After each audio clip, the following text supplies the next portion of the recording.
하나님 말씀 열왕기상 18장 30절에서 40절까지 있는 말씀을 다 함께 찾겠습니다. 열왕기상 18장입니다. 우리 30절부터 40절까지 한 절씩 교독합니다. 엘리야가 모든 백성을 향하여 이르되 내게로 가까이 오라. 백성이 다 그에게 가까이 가매 그가 무너진 여호와의 제단을 수축하되 야곱의 아들들의 지파의 수요를 따라 엘리야가 돌 12개를 취하니 이 야곱은 옛적에 여호와의 말씀이 임하여 이르시기를 내 이름을 이스라엘이라 하리라 하신 자더라. 그가 여호와 이름을 의지하여 그 돌로 제단을 쌓고 제단을 돌아가며 곡식 종자 두세 알을 둘 만한 도랑을 만들고 또 나무를 뿌리고 송아지의 각을 떠서 나무 위에 놓고 이르되 통 넷에 물을 채우다가 번제물과 나무 위에 부으라 하고 또 이르되 다시 그리하려 하여 다시 그리하니 또 이르되 세 번째로 그리하려 하여 세 번째로 그리하니 물이 제단으로 두루르고 도랑에도 물이 가득 찼더라.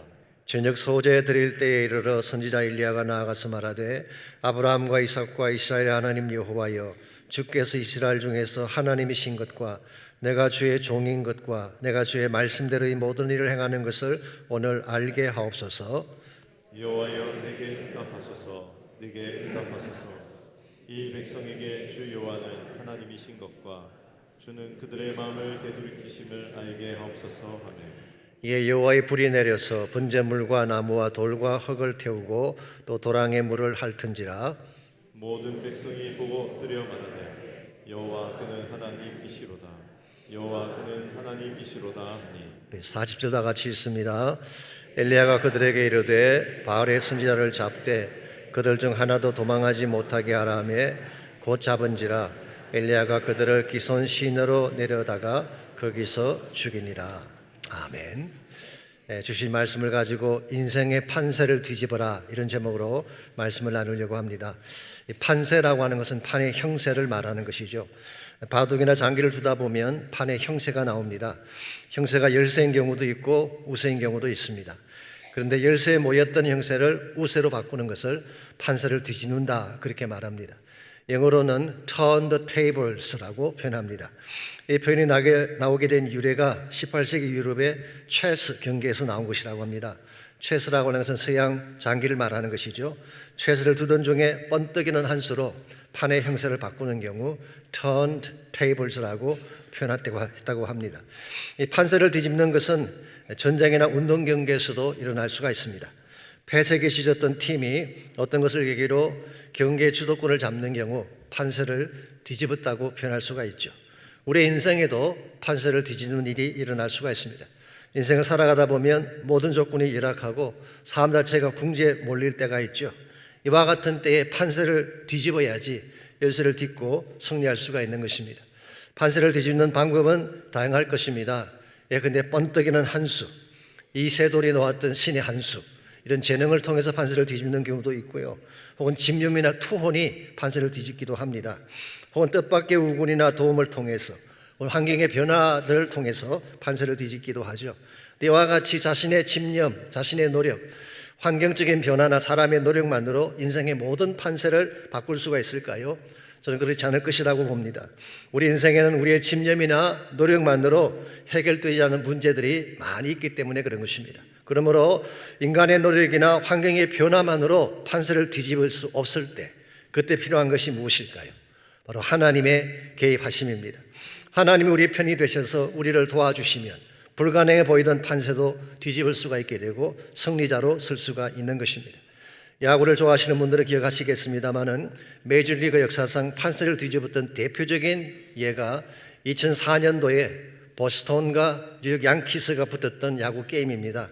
이 보스턴이라고 하는 레드삭스라고 그러기도 하죠. 전통적인 구단인데 밤비노의 저주라는 것이 걸렸습니다. 이 밤비노라고 하는 것은 베이비 루스라고 하는 선수의 애칭을 말합니다. 베이비 루스는 전설적인 홈런 왕이었죠. 근데 나이가 들어가고 기량이 떨어지게 되자 보스턴이 베이비 루스를 뉴욕 양키스에 트레이드해버리고 말았습니다. 그때 팬들이 엄청 분노를 했습니다. 그리고 퍼부었던 컬스가 밤비노의 저주가 된 것입니다. 그래서인지 모르지만 정말 그 이후로 86년 동안 보스턴이 한 번도 월드 시리즈를 차지하지 못했습니다. 밤비노의 저주라고 하는 징크스가 그들을 묶고 있었기 때문이죠. 그랬는데 이것을 깨뜨린 경기가 2004년 10월 19일 열린 아메리칸 리그 챔피언십 경기였습니다. 그때 뉴욕 양키스와 보스턴이 붙게 됐는데요. 모든 면에서 보스턴이 열세였습니다. 양키스는 그의 101승이라고 하는 최고 승률로 우승 후보 1순위인데 반해서 보스턴은 와일드카드로 겨우 플레이오프에 진출한 그런 팀이었습니다. 더구나 시리즈가 시작되자 보스턴이 첫 게임 3개를 내리치고 말았습니다. 시리즈 전쟁이 3대 0이 된 것입니다. 이건 끝난 것이나 마찬가지입니다. 나머지 4게임을 다 이겨야 되는데 거의 불가능에 가까운 상황이죠. 그랬는데 그때 경기의 판세를 바꾸었던 것이 6번째 게임이었습니다. 그 게임에 등판했던 투수가 커트 쉴링이라는 유명한 선수입니다. 그는 1차전에서 발목에 힘줄이 터지는 부상을 당해서 사실은 뛸 수 없는 상태였습니다. 코치와 팀 닥터가 다 만류를 했습니다. 그런데도 불구하고 그는 끝까지 뛰겠다고 주장을 했고 결국 발에 피를 흘려가면서 7이닝을 던졌습니다. 이것을 우리는 블라디 사크 혹은 피 묻은 양말 톤이라고 부르는 것입니다. 이것이 팀원들에게 엄청난 용기를 주었고 그 결과 보스턴 레드삭스는 86년간 묶여있던 밤비노의 저주를 깨뜨리고 그의 월드 시리즈의 우승을 차지하게 됐습니다. 그런데요 여러분, 이것이 단순히 커트 실링의 투혼 때문이었을까요? 그것만은 아닙니다. 게임이 끝난 후에 팍스 뉴스 기자와 인터뷰하는 과정에서 기자가 물었습니다. 어떻게 힘줄이 터지고 피가 흐르는 고통에도 불구하고 볼을 던지는 것이 가능했는가 물었을 때 커트 실링이 이렇게 답을 했습니다. I am a born again Christian. 나는 거듭난 그리스도인입니다. 저는 처음부터 오늘 밤 게임이 하나님께 달렸음을 직감했습니다. 그래서 제 일평생 오늘 밤만큼 하나님의 도우심을 간청한 적이 없었습니다. Tonight was God's work, no question. 오늘 저녁의 승리는 하나님이 하신 것입니다. 의심할 여지가 없습니다. 결국 판세를 뒤집은 것은 커트 실링 혼자만의 힘이 아니라 그 뒤에 역사하신 하나님 때문이었다는 것이죠. 여러분, 우리가 인생을 살다 보면 우리 힘만으로는 이길 수 없는 인생 게임이 주어질 때가 있습니다. 아무리 노력하고 애써도 회복되지 않는 삶의 현장에 처할 때가 있죠. 그때 필요한 것이 바로 하나님의 도우심입니다. 하나님께서 우리와 함께 하셔서 도와주시기만 한다면 우리가 어떤 열쇠에 처해 있든 어떤 저주나 불행의 우리를 묶고 있든 이것을 다 깨뜨리고 다시 판세를 뒤집을 수가 있는 것입니다. 이런 의미에서 인생이 기울어졌다고 낙심할 필요가 없습니다. 모든 길이 막히고 폐색이 짙어졌다고 해서 포기하며 주저앉을 필요가 없습니다. 하나님께로 나아가서 그분의 능력을 붙잡기만 하면 언제든지 상황을 반전시키고 승리할 수 있기 때문입니다. 이런 의미에서 인생 승리의 결정적 요인은 하나님이라고 할 수가 있습니다. 우리의 삶이 기울어지고 열악해졌을 때 어떻게 하면 다시 하나님께로 돌아가서 인생 판세를 뒤집고 승리할 수가 있을까요? 오늘같이 봉독한 본문을 중심으로 이것을 함께 정리해 보려고 합니다. 오늘같이 읽은 본문에 보시면 절대적으로 열악한 조건임에도 불구하고 하나님 때문에 판세를 뒤집었던 엘리야의 모습이 기록이 되어 있습니다. 오늘 본문은 너무나 유명한 갈멜산 전투에 대한 말씀이죠. 먼저 20절과 21절을 잠깐 보시게 되면 당시 이스라엘 백성의 정황이 이렇게 소개가 되어 있습니다. 아합이 이스라엘의 모든 자손에게로 사람을 보내 선지자들을 갈멜산으로 모으니라. 지난주에 말씀드린 것처럼 엘리야가 아합을 찾아가서 바알을 섬기는 450명의 선지자, 아세라를 섬기는 400명을 갈멜산으로 모아달라고 요청을 했는데 아합이 드디어 전국의 사람들을 보내서 이 사람들을 모집을 한 것입니다. 그때 21절 엘리야가 모든 백성에게 가까이 나아가 이르되 너희가 어느 때까지 둘 사이에서 머뭇머뭇하려느냐. 여호와가 만일 하나님이면 그를 따르고 바알이 만일 하나님이면 그를 따를지니라 하니 백성이 한마디도 대답하지 아니하는지라.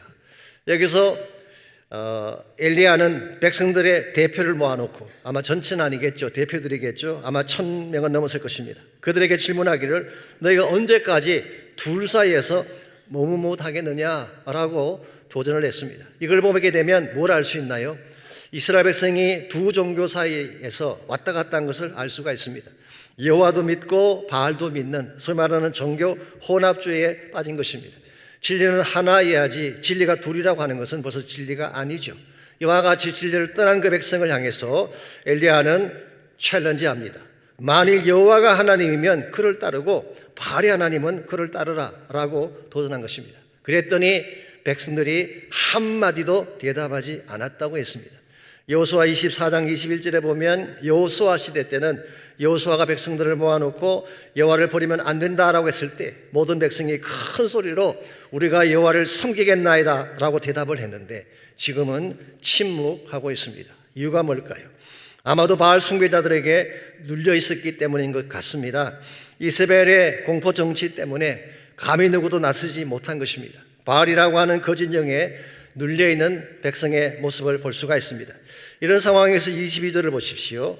엘리야가 백성에게 이르되 여호와의 선지자는 나만 홀로 남았으니 바알의 선지자는 450명이로다. 여기 450명만 나오니까 어떤 분들은 400명이 어디로 갔습니까? 질문하기도 하는데 너무 염려하지 마십시오. 전면에 나선 자들이 450명이고 아세라 섬기는 선지자도 그 앞에 같이 있었을 가능성이 많습니다. 어쨌건 외적인 조건만 가지고 본다면 이 전쟁은 성산이 거의 없는 것처럼 보입니다. 첫째로 숫자적으로 절대적 열세였습니다. 엘리야는 홀로 서 있고 그들은 850명이었어요. 두 번째로 당시 왕권을 가진 자가 아합이었습니다. 막강한 권세를 가진 왕 앞에 선 선지자, 거대한 황풍 앞에 선 돛담배처럼 약해 보이지 않습니까? 세 번째로 이미 온 나라 구석구석에 금은 연기처럼 바알 숭배로 가득 차 있는 상황이었습니다. 왕과 왕비가 왕궁 한가운데 바알과 아세라 목상을 세워놓고 우상 숭배를 강요하는 상황인데 어떻게 엘리야 혼자서 이 벽을 깨뜨릴 수가 있겠습니까? 그럼에도 불구하고 엘리야가 이 전투를 제안한 이유는 그는 살아계신 하나님을 믿었기 때문입니다. 비록 외적인 조건은 열쇠처럼 보이지만 하나님께서 나와 함께 하신다면, 하나님께 기도하기만 한다면, 그래서 하나님이 응답하시기만 한다면 얼마든지 판세를 뒤집을 수 있다는 믿음이 엘리야에게 분명했기 때문에 그는 이와 같은 전쟁을 제안하게 된 것입니다. 그러므로 흔히 이 전쟁은 우리가 흔히 생각하는 것처럼 숫자의 싸움이 아니었습니다. 믿음의 싸움이요 기도의 싸움인 것을 알 수가 있죠. 그렇기 때문에 23절 24절을 보시면은 엘리야는 송아지 2마리를 가져오게 하고 각각 1마리씩 각을 떠서 나무 위에 올려놓게 한 후에 제안을 했습니다. 불은 붙이지 말고 너희들은 너희의 신의 이름을 부르고 나는 여호와 이름을 부르며 기도할 것이다.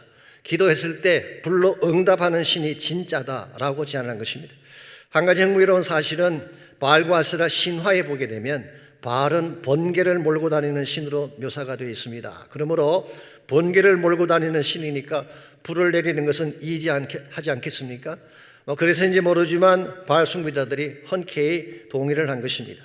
그랬는데요 26절에서 29절을 보십시오. 그들이 아침부터 저녁 소제 드릴 때까지 하루 종일 바알 이름을 불렀는데 아무런 대답이 없었어요. 몸을 상하게 하고 피가 나도록 소리를 쳤는데도 아무 소리도 없고 응답하는 자도 없고 돌아보는 자도 없었다고 했어요. No response, no one answered, no one take attention. 누구도 돌아보지 않고 대답이 없는, 우리가 흔히 쓰는 문구를 사용하자면은 불러도 대답 없는 이름이에요. 부르다가 내가 죽을 이름이에요. 실제로 이 450명은 그렇게 부르고 부르다가 결국 다 죽임당하고 말게 되죠. 자, 왜 이런 현상이 벌어졌을까요? 이유는 심플합니다. 바알은 처음부터 가짜였기 때문입니다. 비를 내려서 풍요를 주겠다고 하는 것도 가짜였고 백성의 삶을 보장하고 불을 내려서 제단을 태운다고 하는 것도 가짜였던 것입니다. 자, 오늘날 우리 삶의 주변에도 이 풍요를 약속하는 바알이 많습니다. 여기에 속으면 안 됩니다. 이것만 가지면 삶의 모든 문제가 해결되고 이것만 소유하면 행복할 것이라고 유혹하는 바알의 유혹, 여기에 넘어가게 되면 우리는 속게 되는 것입니다. 그 바알이 우리를 유혹하는 대표적인 것이 뭘까요? 돈입니다. 돈만 있으면 모든 걸 할 수가 있어. 혹은 권력이나 명예나 인기 같은 것이 바알이 우리를 유혹하는 미끼들이죠. 그런데 이와 같은 것들이 정말 내가 필요로 할 때 도움이 될 수가 있을까요? 도움이 되지 못합니다. 이들은 불러도 대답 없는 이름에 불과하기 때문에. 예컨대 가정이 깨어지고 자녀가 무너지는데, 나의 생명의 불꽃이 꺼져가는데 죽음의 침상에서 돈이나 명예나 권세가 나에게 무슨 도움이 될 수 있을까요? 아무리 불러도 대답 없는 이름에 불과한 것입니다. 그 반면에 37절을 보시면은 엘리야가 여호와여 내게 응답하옵소서라고 하나님께 부르짖었을 때 38절입니다. 이에 저 기도함에 여호와의 불이 내려서 번제물과 나무와 도로와 흙을 다 태웠다고 성경은 기록합니다. 그리고 39절 보시면은 이렇게 결과가 나와 있습니다. 모든 백성이 보고 엎드려 말하되 여호와 그는 하나님이시로다 여호와 그는 하나님이시로다 하니 지금까지 머뭇머뭇했던 그 백성이 지금까지 악한 세력에 눌려 대답조차 하지 못했던 백성이 여호와가 하나님이라고 선포하며 그 앞에 엎드린 것입니다. 그리고 한 가지 더 놀라운 사실은 40절입니다. 엘리야가 그들에게 이르되 이제는 아합이 아닙니다. 엘리야가 백성들에게 분불하고 있어요. 바알의 선지자들을 하나도 도망치지 못하게 하라 했더니 그들을 다 사로잡았고 그들을 기손 시내로 내려가서 죽였다고 기록하고 있습니다. 대반전이 일어난 것이죠. 지금까지 쫓기던 자가 백성을 호령하는 자가 되고 수세에 몰렸던 자가 대서를 장악하게 된 것입니다. 지금까지 바알 쪽으로 기울었던 영적인 판세가 여호와께로 기울어지게 된 것이죠. 이와 같은 것을 turn the tables, 판세를 뒤집는다 그렇게 말하는 것입니다. 여러분과 저의 인생에도 동일한 역사가 일어날 수가 있습니다. 아무리 인생에 기울고 쇠락해졌을지라도 무엇을 하면 하나님께로 돌아가서 기도하기만 하면 하나님은 지금도 동일하게 하늘을 여시고 기적 같은 응답을 주시는 것입니다. 기도하면 침체가 회복됩니다.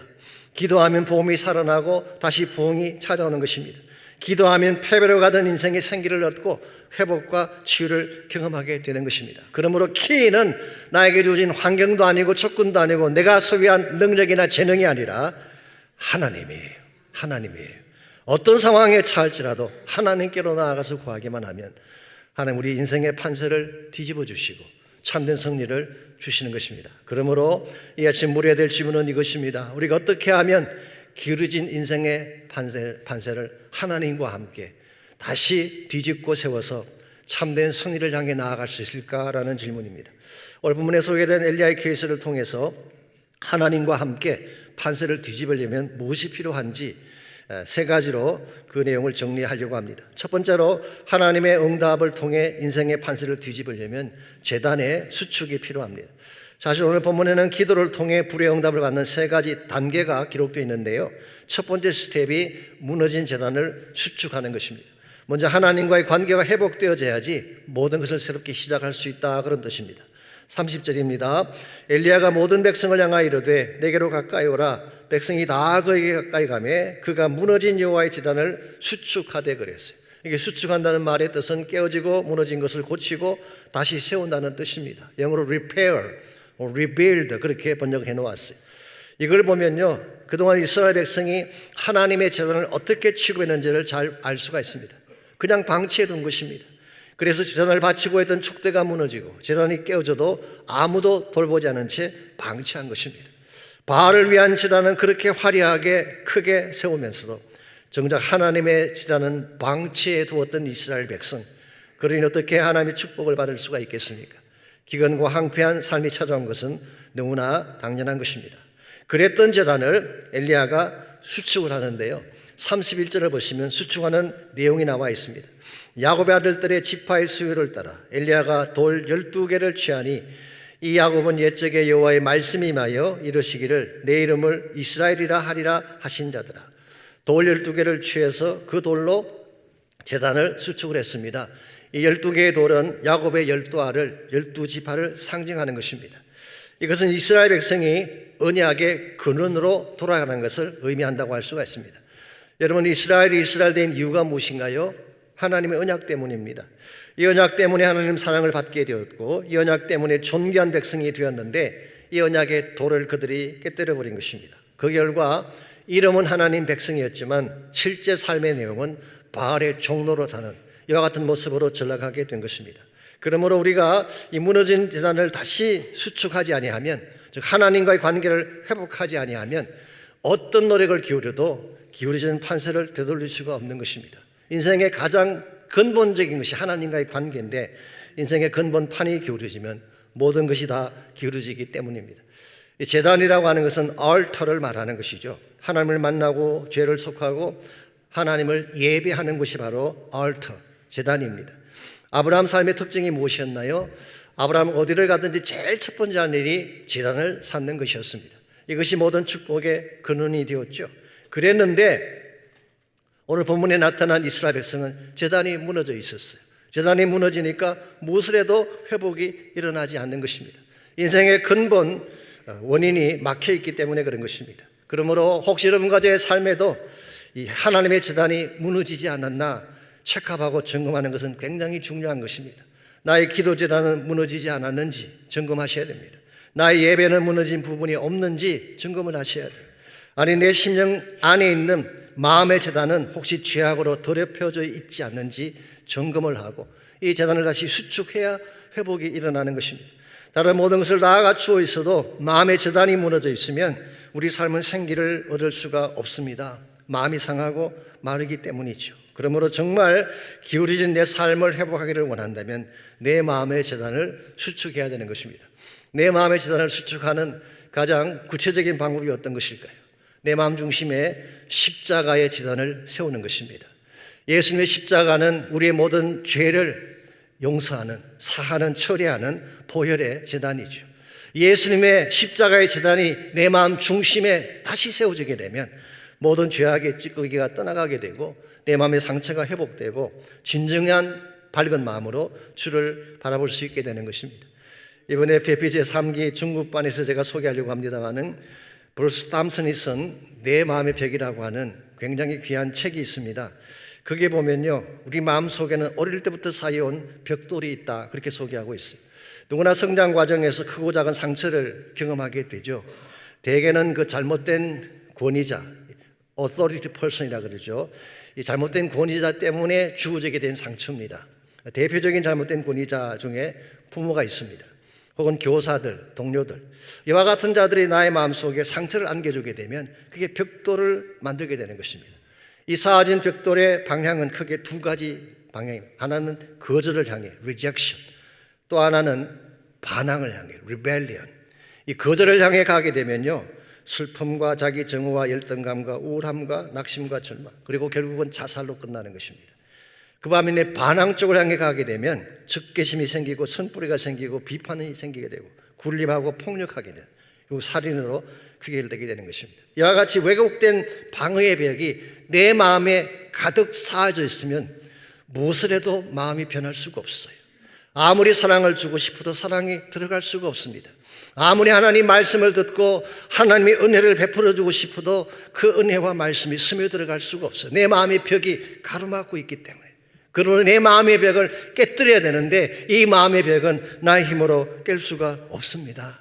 내 마음의 한가운데에 십자가의 제단을 세우지 아니하면 이 마음의 벽은 결단코 깨어지지가 않는 것입니다. 그러므로 혹시라도 마음 중심에 예수 그리스도의 십자가가 없는 분이 있다면 내 마음 중심에 다시 십자가의 제단을 세우시기 바랍니다.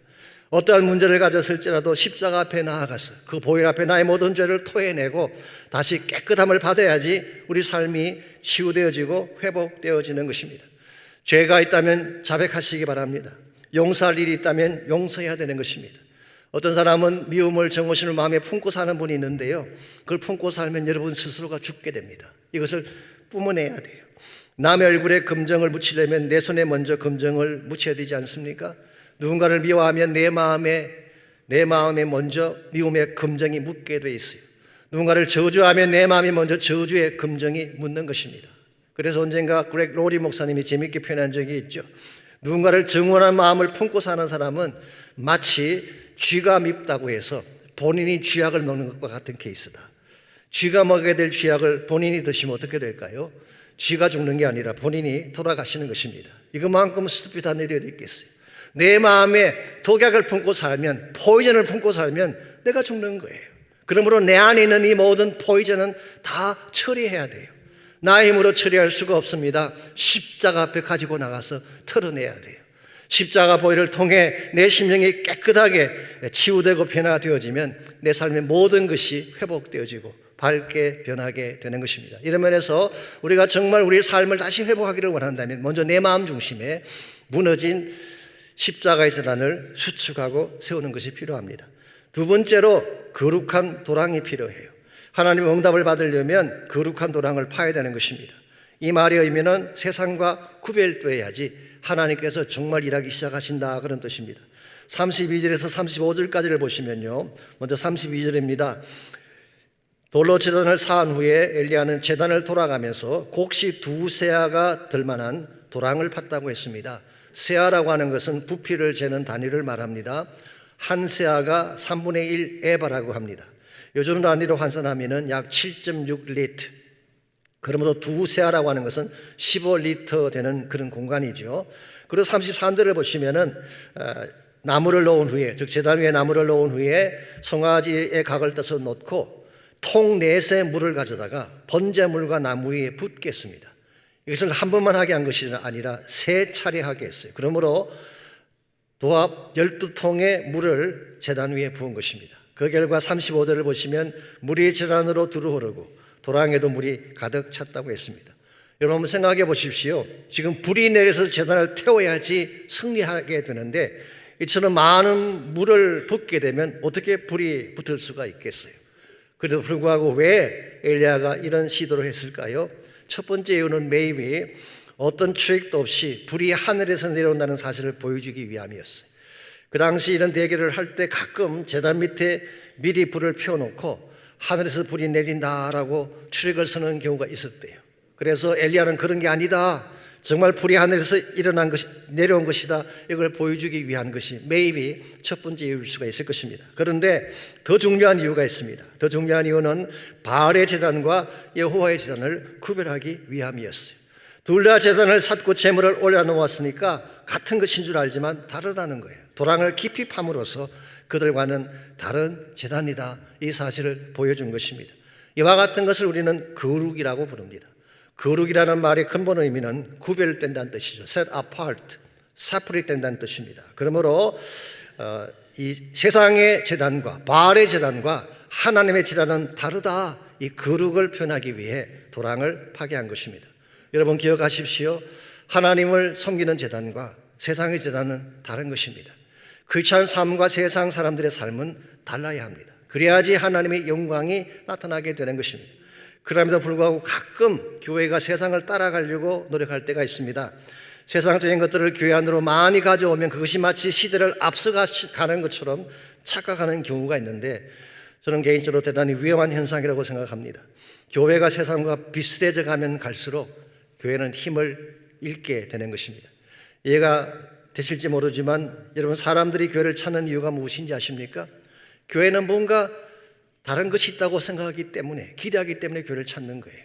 교회에 나가게 되면 내가 세상에서 보지 못했던, 갖지 못했던 무엇인가가 있을 거다. 그리고 교회를 찾았는데 교회에 나가보았더니 교회나 세상이 별반 다를 것이 없다. 그런다면 그들이 교회를 찾아와야 될 이유가 무엇이겠습니까? 여러분, 제가 자주 말씀드리지만요, 교회가 진실로 교회다워지려면 세상이 가지지 않는 것을 가져야 돼요. 세상 흉내 내면 안 됩니다. 하나님이 교회는 주셨지만 세상에는 주지 아니한 것이 무엇인가요? 대표적인 것이 복음입니다. 십자가와 부활의 능력입니다. 진실함과 사랑이라고 하는 것이 세상이 갖지 못한 하나님의 교회에 주신 가장 독특한 능력인데, 이것 없이 겉모양만 흉내내려고 하면 교회는 힘을 잃게 되는 것입니다. 그래서 하나님께서는 레위기 11장 45절에서 말씀하셨어요. 내가 거룩하니 너희도 거룩하라. 이것이 레위기서 전체의 주제이기도 합니다만은 쉽게 표현하면 하나님 사람답게 살라, 그런 뜻입니다. 누가 봐도 구별이 되고 누가 봐도 감동이 되는 삶을 살아라, 그런 말씀이에요. 그렇게 살 때 하나님의 영광이 드러나게 되고 사람들이 하나님을 경외하며 주님을 향해 나오게 되는 것입니다. 오래전에 시골에서 자라신 어느 장로님 한 분의 간증을 제가 들은 적이 있습니다. 이분은 어릴 때부터 철저히 주일을 성수하면서 교회를 다녔는데 그분 아버지는 그렇지가 않았어요. 완고하셔서 예수를 믿지 않으셨습니다. 어느 날 토요일인데 아버지가 아들에게 말합니다. 너 내일은 교회 못 간다. 논에서 별을 베야 한다. 그렇게 말씀하셨어요. 이 말을 들은 아들이 기가 찼습니다. 평소에 새벽기도도 빠지지 않는 아들인데 주일 예배를 빠지라고 하니 참 받아들이기 쉽지 않은 그런 말씀이었죠. 우리 같았으면 아버지 너무하십니다 라고 대어들 수도 있었을 텐데, 아니면은 환난과 핍박 중에도 성도는 신앙 지켰네, 찬양 부르면서 아버지를 거역하고 교회를 향해 갈 수도 있었을 뻔한데 아들은 그렇게 하지 않았어요. 하나님께 기도하기 시작했습니다. 하나님, 아버지 말씀을 거역하고 교회를 가면 아버지에게 불효가 되고, 주의를 어기고 논으로 가면 하나님께 불효가 되는데 어떻게 하면 좋을까요? 이렇게 전심을 다해 기도하는 중에 지혜가 떠올랐어요.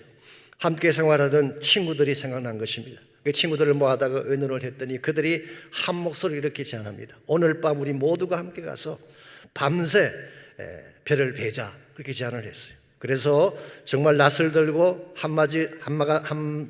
그 마지가 넘는 논의 별을 다 베었습니다. 그리고 아침에 아버지께 말씀드렸어요. 어젯밤에 논의 별을 다 베었으니 오늘 교회 가도 되겠습니까? 아버지가 깜짝 놀라서 아들의 손을 보니까요, 손이 퉁퉁 붓고 피가 터져 나오고 있습니다. 믿지 않던 아버지였지만 눈물을 글썽이며 말씀하셨어요. 그래, 네가 믿는 예수가 이런 예수라면 나도 믿고 싶다. 그래서 그때부터 교회를 다니기 시작했다고 합니다. 여기까지 간증하신 그 장로님이 이렇게 결론을 말씀해 주셨어요. 제가 한밤중에 논에 가서 손이 터지도록 별을 벤 이유는 하나님과 우리 아버지 둘 다를 사랑했기 때문입니다. 저는 이와 같은 것이 진정한 차원의 거룩이라고 생각합니다. 흔히 거룩이라고 하면 주변 사람들은 아랑곳하지 않고 혼자만 잘 믿는 척하는 것을 거룩이라고 생각하는 분이 계시는데 아니에요. 심지어는 목소리 쫙 깔고 하나님 말씀 엎조리며 사람들을 함부로 정죄하고 판단하는 분들이 계시는데 그게 거룩이 아닙니다. 참된 거룩은 하나님 사람답게 사는 거예요. 세상에 보여줄 수 없는 진실된 사랑과 희생을 보여주는 것이 거룩함입니다. 이와 같은 거룩함이 우리 삶 속에 있을 때에 이번 불신자들까지도 하나님을 거부할 수가 없고 주의 영광을 향해 나오게 되는 것입니다. 하나님 이와 같은 거룩한 삶의 제단 위에 임재하셔서 은혜도 부어주시고 능력도 부어주시고 우리 삶을 축복의 현장이 되게 하시는 것입니다. 이런 면에서 길어진 우리 인생, 침몰해가는 우리 인생을 뒤집어서 승리하는 쪽으로 가기를 정말 원한다면 1차적으로는 제단을 수축해야 됩니다. 내 마음 중심에 예수 그리스도의 십자가의 제단, 예배의 제단이 회복이 돼야 돼요. 두 번째는 거룩한 삶을 추구해야지 우리가 하나님의 은혜를 받고 하나님의 능력을 나타낼 수가 있습니다. 마지막 세 번째로 해야 될 단계는 하나님께 부르짖는 것입니다. 근데 그냥 막연하게 부르짖는 것이 아니라 바알 선지자들처럼 소리만 친다고 되는 것이 아닙니다. 몸을 상하게 한다고 응답이 주어지는 것이 아니라 하나님의 이름을 부르며 기도할 때 그때 하나님 사이의 역사가 일어나는 것입니다. 왜냐하면 그 이름에는 권세가 있기 때문입니다. 36절을 보겠습니다. 저녁 소재 드릴 때 이르러 선지자 엘리야가 나아가서 말하되 아브라함과 이삭과 이스라엘의 하나님 여호와여 주께서 이스라엘 중에서 하나님이신 것과 내가 주의 종인 것과 내가 주의 말씀대로 이 모든 일을 행하는 것을 오늘 알게 하옵소서. 저녁 소재 드릴 때 이 말의 뜻은 아마도 바알 숭배자들이 아우치며 기도했지만 응답받지 못했을 그때를 말합니다. 그때 엘리야의 기도가 시작된 것입니다. 근데 엘리야는 그냥 기도한 것이 아니라 아브라함과 이삭과 이스라엘의 하나님, 이스라엘은 옛날 이름이 뭔가요? 야곱이죠. 그러므로 아브라함과 이삭과 야곱의 하나님, 이 하나님의 이름을 가지고 기도했어요. 이 이름이 의미하는 바가 뭘까요? 이름이 의미하는 바는 살아계신 하나님을 뜻하는 것입니다. Living God을 말하는 것입니다. 엘리야는 이와 같이 살아계신 하나님의 이름을 가지고 기도했을 뿐만 아니라 바른 목적으로 기도했어요. 자기의 무엇을 과시하기 위한 역사가 아닙니다. 이스라엘 중에 여호와가 하나님 되심을 알게 해주십시오. 하나님을 드러내고 그 결과 모든 백성이 하나님 앞에 돌아오게 하기 위한 이것이 바로 엘리야가 드렸던 기도의 핵심 내용이었습니다. 그렇기 때문에 38절을 보시면은 이와 같은 여호와의 이름으로 기도하고 하나님을 드러내기 위한 목적으로 기도했을 때에 여호와의 불이 내려서 번제물과 나무와 돌과 흙을 태우고 또 도랑의 물을 핥았다고 했습니다. 비로소 하늘이 열린 것입니다. 그리고 하나님이 아니면 하실 수 없는 기적이 하늘로부터 임한 것입니다. 이 기도가 엘리야를 진정 하나님의 사람으로 바꾸어 놓았어요. 이 기도가 온 이스라엘의 영적 판도를 바꾸어 놓았어요. 이 기도가 어둠의 권세를 척결하고 빛난 승리를 가져오게 했습니다. 오늘 여러분과 제 삶에도 이 이름의 권세가 필요합니다. 왜냐하면 우리가 사는 이 시대도 엘리야 시대 못지않게 모든 삶이 혼미하고 어둡기 때문입니다. 악한 자들이 세상을 장악하고 악한 문화가 우리 자녀들을 볼모로 잡고 있지 않습니까? 우리의 힘만으로 기울어진 이 시대의 판세를 어떻게 바꿀 수가 있겠어요? 우리 능력으로는 안 됩니다. 그러나 우리 모두가 하나님께로 돌아가서 그분의 이름을 부여잡고 기도하게 되면 하나님이 다시 한번 하늘을 여시고 불을 내려주시고 새 부흥의 날을 우리 모두에게 허락해 주시는 것입니다. 그럼에도 불구하고 오늘 이 시대 사람들은 기도를 잘 하고 있지 않아요. 언젠가 A.W. 터저라고 하는 유명한 목사님이 현대교회의 모습을 이렇게 지적한 적이 있습니다. 이 시대 교회는 갈멜산 재단에 돌을 샀고 돌의 숫자만 세느라고 성령의 불을 구하지 않는다, 그런 지적을 하셨어요. 돌의 숫자를 세는 교회, 교인이 얼마나 모였나 숫자 세고 재정이 얼마나 늘었나 이것 카운트하느라고 정령해야 될 본질을 놓치고 있는 교회, 이런 교회로는 하나님의 목적을 이룰 수가 없습니다. 다시 본질로 돌아가야 돼요.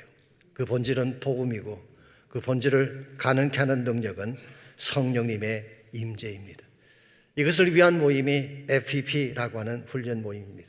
다시도 본질로 돌아가기 위한 운동, 다시 주님께서 마음에 품으셨던 본래적 꿈으로 돌아가서 하나님 나라의 비전을 이루기 위한 모임이 FPP라고 하는 복음 선교 훈련 모임입니다. 혹시 여러분 가운데 아직도 이 모임에 참여하지 않는 분이 있다면 한번 심각하게 생각해 보십시오. 가장 소중하고 절대적이고 마지막 시대에 꼭 필요한 이 아름다운 여정에 여러분이 꼭 빠져야 될 이유가 있을까요?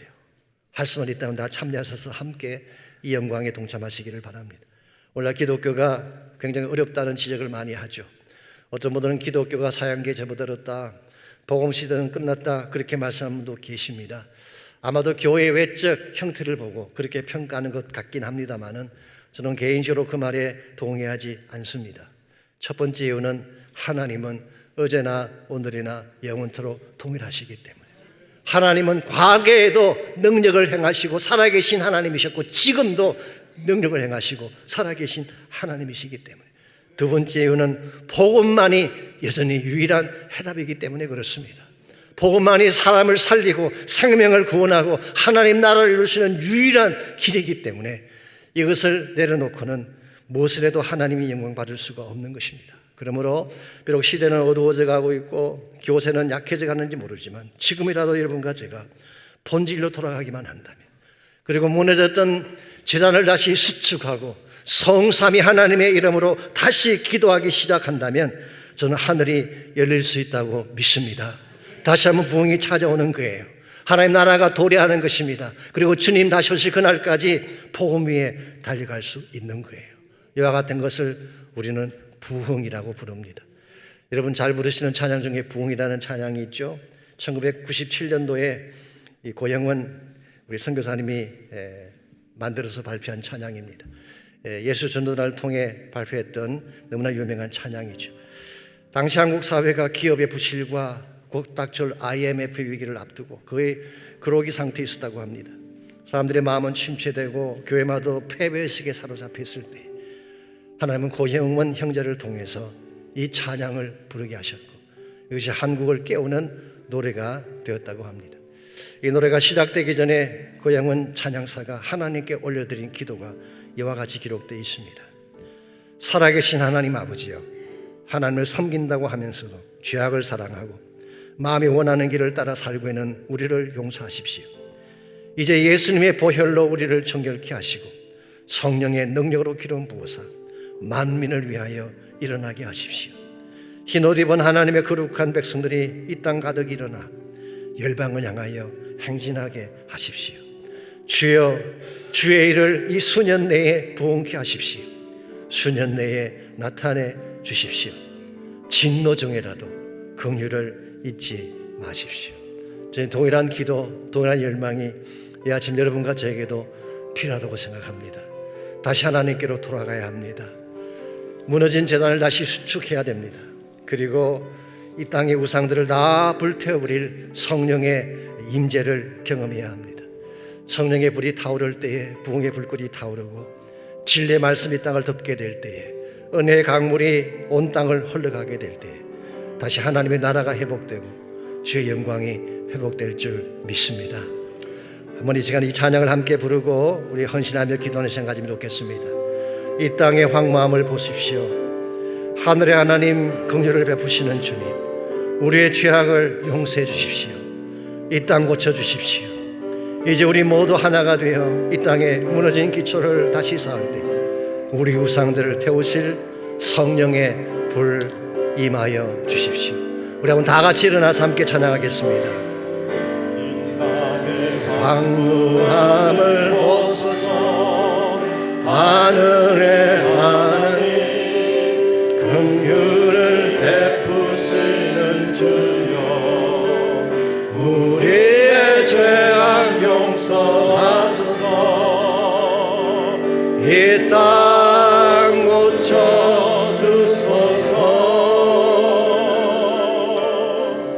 이제 우리 모두 하나 되어 이 땅에 무너진 기초를 다시 쌓을 때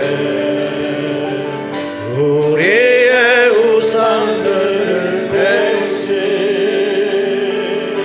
성령의 불 임하소서 부흥의 불길 타오르게 하소서 진리의 말씀 이 땅 새롭게 하소서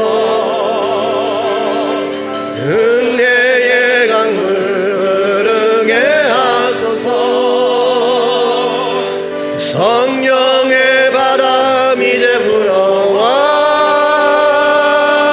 오 주의 영광 가득한 새날 주소서 오 주님 나라 이 땅에 임하소서 부흥의 불길 타오르게 하소서 진리의 말씀 이 땅 새롭게 하소서 은혜의 강물 흐르게 하소서 성령의 바람 이제 불어와 오 주의 영광 가득한 새날 주소서 오 주님 나라 이 땅에 임하소서 주의 영광 오 주의 영광 가득한 새날 주소서 오 주님 나라 이 땅에 임하소서. 우리 서신처럼 함께 기도하겠습니다. 우리 마음속에 무너진 천하를 다시 수축하고 십자가 보혈의 능력 앞으로 나아가서 나의 모든 죄악들을 다 토해내고 내 심령 가운데 다시 한번 성령의 불이 임하게 하여 주십시오. 나의 가정 속에 다시 성령의 불이 임하게 하시고 하나님 없는 교회 속에 다시 성령의 불이 임하게 하여 주셔서 다시 한번 회복이 일어나게 하시고 진리가 회복되게 하시고 은혜가 회복되게 하시고 복음이 회복되게 하라고 기도하시기 바랍니다. 오늘부터 시작되는 FFJ 3기 복음 선교련 가운데에 기름 부으시도록 기도하시고 함께한 모든 죄종들이 성령 받고 변화받아 초대교회 같은 역사를 이룰 수 있도록 우리 함께 기도하겠습니다. 살아계신 아버지 하나님 감사합니다. 우리를 사랑해 주셔서 우리에게 예수님 만나게 하시고 십자가의 보혈로 구원받게 하셔서 내 마음 중심에 보혈의 능력이 흐르게 하시는 것을 감사합니다. 내 안에 있는 모든 죄악들과 두려움들을 다 토해내게 하시고 무너진 내 마음의 재단을 다시 수축하여 리빌드하게 도와주시고 다시 한번 하나님의 성령의 역사가 우리 심령 가운데 임하게 하셔서 내가 먼저 변하게 하시고 가정이 변하게 하시고 삶의 터전이 변하게 하시며 하나님의 거룩한 교회들마다 다시 변화의 역사가 일어날 수 있도록 주님 도와주시기를 원합니다. 주여 FFJ 3기를 주시니 맡겨드립니다. 하나님 임재하셔서 축복하시고 주님의 크신 능력의 역사가 있게 도와주시고 하나님 우리의 죄악 때문에 무너진 하나님의 재단들을 다시 수축할 수 있도록 도와주셔서 다시 한번 하나님의 성령이 임하고 생수가 흘러 넘쳐나고 하나님 나라의 비전이 회복되어지는 역사가 우리에게 일어나게 하시고 몸된 교회 가운데 일어나게 하시고 특별히 FPG 3기를 통하여 하나님 나라의 비전이 놀랍게 펼쳐져 나가는 귀한 역사가 있게 하여 주시옵소서. 이제는 우리 구주 예수 그리스도의 은혜와 하나님 아버지의 무한하신 사랑과 성령님의 충만한 임재하심이 예배를 마치고 돌아가는 모든 성도 한 분 한 분에게 가정과 삶의 터전과 자녀들과 자손들 위해 이제로부터 항상 함께 하시기를 예수님의 이름으로 간절히 축원하옵나이다.